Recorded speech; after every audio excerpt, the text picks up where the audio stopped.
Hello everyone, welcome back to my channel. ಎಲ್ಲರೂ ಹೇಗಿದ್ದೀರಾ? ಚೆನ್ನಾಗಿದ್ದೀರಾ? ಹಾಯ್, ಚೆನ್ನಾಗಿದ್ದೀರಾ ಅಂತ ಅಂದ್ಕೊಂಡು ನಾನಿವತ್ತು ಗರಿ ಗರಿ ದೋಸೆ ಮಾಡ್ತಾಯಿದ್ದೀನಿ. ಅಕ್ಕಿ ನೆನೆಸಲ್ದೆ ಗರಿ ಗರಿ ಹಾಕಿ ದೋಸೆ ಯಾವ ರೀತಿ ಮಾಡೋದು ಅಂತ ತೋರಿಸ್ಕೊಡ್ತಾ ಇದ್ದೀನಿ. ಸೊ ಬನ್ನಿ, ಹಾಕಿದರೆ ಏನೇನು ಸಾಮಗ್ರಿಗಳು ಬೇಕು ಒಂದ್ಸತಿ ನೋಡ್ಕೊಂಬರೋಣ. ನಾನು ಅರ್ಧ ಕಪ್ಪು ತೊಗರಿಬೇಳೆನ ತೊಗೊಂಡಿದ್ದೀನಿ. ಹಾಗೆ ಅರ್ಧ ಕಪ್ಪು ಉದ್ದಿನಬೇಳೆ, ಅರ್ಧ ಕಪ್ಪು ಹೆಸರುಬೇಳೆ,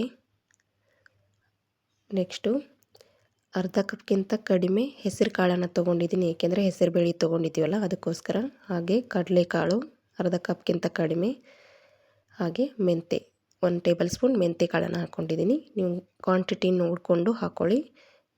ಅಂದರೆ ಅರ್ಧ ಕಪ್ ತೊಗೊಂಡ್ರೆ ಮೆಂತೆನ 1 ಟೇಬಲ್ ಸ್ಪೂನ್ ಅಥವಾ 2 ಟೇಬಲ್ ಸ್ಪೂನ್ ಹಾಕ್ಕೊಳ್ಳಿ.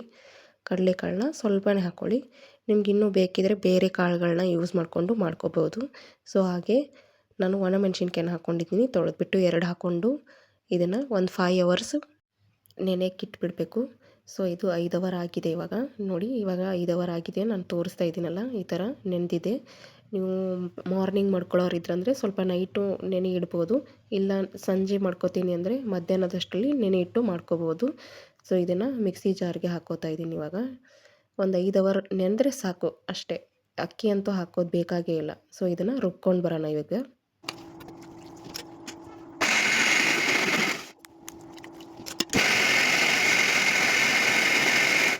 ಸೊ ಇವಾಗ ರುಬ್ಬಿದ್ದನ್ನೆಲ್ಲ ನಾನು ಒಂದು ಬೌಲ್ಗೆ ಹಾಕೋತಾ ಇದ್ದೀನಿ.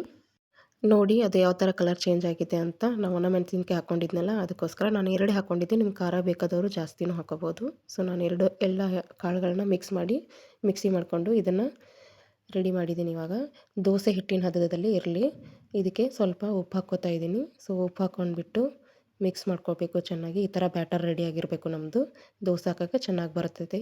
ಹಾಗೆ ಇದನ್ನು ಒಂದು 10 ನಿಮಿಷ ಸೈಡಲ್ಲಿ ಇಟ್ಬಿಟ್ಟು ಇದಕ್ಕೆ ನಾನು ಈರುಳ್ಳಿ ಬಾಜಿ ಮಾಡ್ತಾಯಿದ್ದೀನಿ. ಒಂದು ಪ್ಯಾನ್ ಇಟ್ಬಿಟ್ಟು ಎಣ್ಣೆ ಹಾಕಿಬಿಟ್ಟು, ಎಣ್ಣೆ ಕಾದ ನಂತರ ಸಾಸಿವೆ ಹಾಗೆ ಜೀರಿಗೆ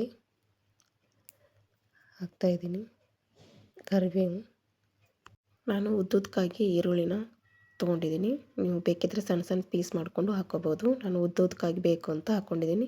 ನೀವು ದೋಸೆ ಜೊತೆ ಚಟ್ನಿ ಸಾಂಬಾರನ್ನು ತಿನ್ಬೋದು. ಸೊ ಇದೊಂಥರ ಡಿಫ್ರೆಂಟ್ ಆಗಿರಲಿ ಅಂತ ನಾನು ಈರುಳ್ಳಿ ಬಾಜಿ ಮಾಡ್ಕೋತಾ ಇದ್ದೀನಿ. ಅದಕ್ಕೆ ನಿಮ್ಗೆ ಬೇಕಿದ್ರೆ ಮೊಸರಿನ ಚಟ್ನಿನೂ ಮಾಡ್ಕೊಳ್ತು ತಿನ್ಬೋದು. ತುಂಬ ಟೇಸ್ಟಿಯಾಗಿರುತ್ತೆ. ಅದ್ರ ಜೊತೆ ಕಾಂಬಿನೇಷನ್ ನನಗೆ ಈರುಳ್ಳಿ ಬಾಜಿನೇ ಸರಿ ಅನ್ನಿಸ್ತು, ಅದಕ್ಕೋಸ್ಕರ ಅದನ್ನು ಮಾಡಿ ತೋರಿಸ್ತಾ ಇದ್ದೀನಿ ನಾನು. ಸೊ ಈರುಳ್ಳಿ ಎಲ್ಲ ಚೆನ್ನಾಗಿ ಎಣ್ಣೆಯಲ್ಲಿ ಫ್ರೈ ಆಗಿರಬೇಕು.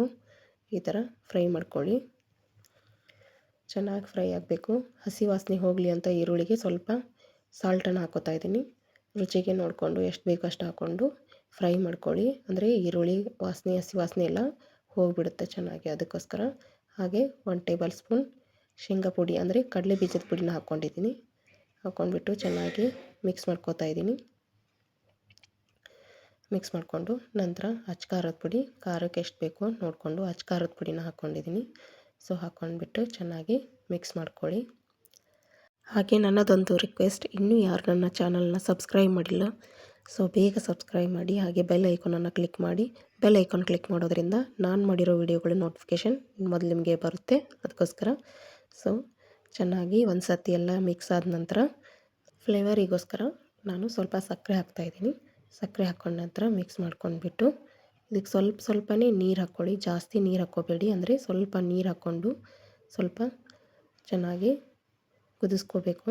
ಸೊ ಅದಕ್ಕೋಸ್ಕರ ಈರುಳ್ಳಿ ಫ್ರೈ ಆಗಿರುತ್ತೆ, ಜಾಸ್ತಿ ಏನು ನೀರು ಹಾಕ್ಕೊಳ್ಳೋ ಅವಶ್ಯಕತೆ ಇರೋಲ್ಲ. ಅದು ಈರುಳ್ಳಿ ನೀರೇ ಬಿಡುತ್ತೆ, ಅದಕ್ಕೋಸ್ಕರ.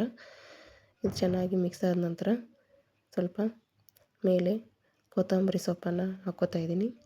ಕೊತ್ತಂಬರಿ ಸೊಪ್ಪು ಹಾಕ್ಕೊಂಡ್ಬಿಟ್ಟು ಮೇಲೆ ಒಂದು ತಟ್ಟೆ ಇಟ್ಟು ಮುಚ್ಚಿಟ್ಟು ಸೈಡಲ್ಲಿ ಇದನ್ನು ಎತ್ತಿಟ್ಕೋತಾ ಇದ್ದೀನಿ. ಸೊ ಇವಾಗ ನಮ್ಮ ದೋಸೆ ಒಂದು 10 ನಿಮಿಷ ನೆನೆಯಕ್ಕೆ ಬಿಟ್ಟಿದ್ವಲ್ಲ, ಅದನ್ನು ನೋಡೋಣ ಬನ್ನಿ. ಇವಾಗ ನೋಡಿ ಒಂದು 10 ನಿಮಿಷ ಆಗಿತ್ತು. ಇದನ್ನು ಹಂಚು ಕಾಯಕ್ಕೆ ಇಡ್ತಾ ಇದ್ದೀನಿ. ನೀವು ಇಮಿಡಿಯೇಟಾಗಿಯೇ ಮಾಡ್ಕೋಬೋದು. 10 ನಿಮಿಷ ವೇಟ್ ಮಾಡಲಿಲ್ಲ ಅಂದ್ರೂ ರುಬ್ಬಿದ ತಕ್ಷಣವೇ ಮಾಡ್ಕೋಬೋದು. ಅದಕ್ಕೇನು ವೇಟ್ ಮಾಡಬೇಕಂತೇನಿಲ್ಲ. ಸೊ ನಾನು ಪಲ್ಯ ಬಾಜಿ ಮಾಡ್ತಾಯಿದ್ನಲ್ಲ, ಅದಕ್ಕೋಸ್ಕರ ವೇಟ್ ಮಾಡಿದ್ದು. ಸೊ ಹಂಚು ಕಾದ ನಂತರ ಈ ಥರ ದೋಸೆನ ಹಾಕ್ಕೊಳ್ಳಿ. ನಿಮಗೆ ಎಷ್ಟು ತೆಳುವಾಗಿ ಬೇಕಾಗುತ್ತೋ ಅಷ್ಟು ತೆಳುವಾಗಿ ದೋಸೆನ ಹಾಕ್ಬೋದು. ಮೇಲೆ ಎಣ್ಣೆನೋ ಅಥವಾ ತುಪ್ಪನ ಹಾಕ್ಕೊಂಡ್ಬಿಟ್ಟು ಚೆನ್ನಾಗಿ 2 ಮಗ್ಳು ಬೇಯಿಸ್ಕೋಬೇಕು. ಸೊ ನೋಡಿ ನಾನು ತೋರಿಸ್ತಾ ಇದ್ದೀನಲ್ಲ, ಏನು ಚೆನ್ನಾಗಿ ಬಂದಿದೆ ಅಂತ. ಸೊ ಎಷ್ಟು ಗರಿ ಗರಿಯಾಗಿ ಬಂದಿದೆ. ನಾನು ಇನ್ನೂ ಒಂದು 2-3 ಹಾಕಿ ತೋರಿಸ್ತೀನಿ ನಿಮಗೆ. ನೋಡಿ ಎಷ್ಟು ಕ್ರಿಸ್ಪಿನೆಸ್ ಬಂದಿದೆ ಅಂತ. ಹಾಗೆ ಇನ್ನೂ ಹಾಕ್ತಾಯಿದ್ದೀನಿ ನೋಡಿ. ಎಷ್ಟು ತೆಳುವಾಗಿ ಹಾಕ್ತಿರೋ ಅಷ್ಟು ಚೆನ್ನಾಗಿ ಬರುತ್ತೆ, ಎಷ್ಟು ಕ್ರಿಸ್ಪಿನೆಸ್ಸು ಬರುತ್ತೆ. ಸೊ ಅಕ್ಕಿ ನೆನೆಸೋದೇ ಬೇಡ, ಹಾಗೆ ಇಮಿಡಿಯೇಟಾಗಿಯೂ ಮಾಡ್ಕೋಬೋದಲ್ಲ. ಸೊ ಅದಕ್ಕೋಸ್ಕರ ಹೆಲ್ದಿ ಫುಡ್ಡು ಮತ್ತಿದು ಬ್ರೇಕ್ಫಾಸ್ಟ್ ಕೂಡ ಪ್ರೋಟೀನ್ದಲ್ವ, ಹಾಗೆ ಈಸಿಯಾಗಿ ಮಾಡ್ಕೋಬೋದು. ಸೊ ಇದೇ ರೀತಿ ನೀವು ಟ್ರೈ ಮಾಡಿ, ಹಾಗೆ ಕಮೆಂಟ್ ಮಾಡಿ. ನೆಕ್ಸ್ಟ್ ವಿಡಿಯೋದಲ್ಲಿ ಸಿಗೋಣ. Thank you.